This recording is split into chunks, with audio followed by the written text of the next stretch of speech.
So in this lesson today, I want to take our focus away from the mobile hitting side of the body in tennis and focus on the non-hitting and stabilizing force side of our body, which includes the so-called zombie arm.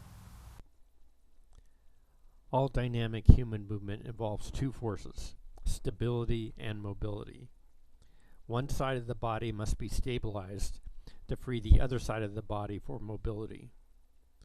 We see this here with a baseball swing, where the baseball hitter plants his lead foot and the non-hitting hip, the left hip here, rotates just as dynamically as the hitting side or right side. The difference is the non-hitting hip only rotates a short distance and then locks in place. This keeps the non-hitting side of the body from rotating too much and losing all the energy of the pelvis hip snap. Putting it another way, the non-hitting side, again the left side here, stabilizes and anchors the body, so the mobile side of the body, the hitting side, is free to move and pivot, delivering a leverage hit at contact. We see something almost identical in golf, where the golfer sinks into the lead leg and stabilizes the non-hitting side hip and shoulder. With this stability on the non-hitting side of the body, the hitting side, the right side here, has an anchor to brace against and pivot around into the hitting action.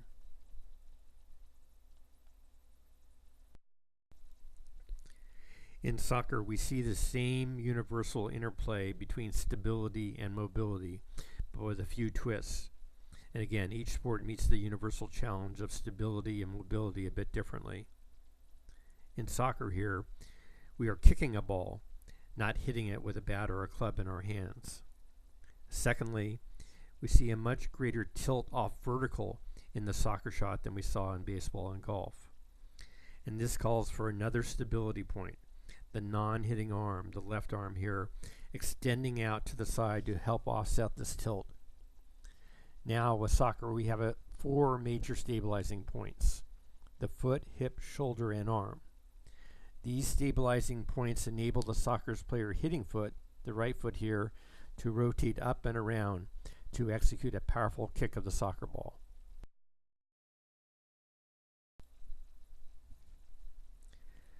So the universal of dynamic movement is stability on one part or side of the body and mobility on the other part or side of the body. Both sides of the body have to work in a sequential, integrated, rhythmic whole before we have skillful action in sport. And when that skill is refined and executed with flair, as we see here in the soccer kick, we say it's like art, that is beautiful. Soccer fans call soccer the beautiful sport. I think in tennis we could make the same claim, but perhaps we have to work through a few more things in our discussion before we talk about that.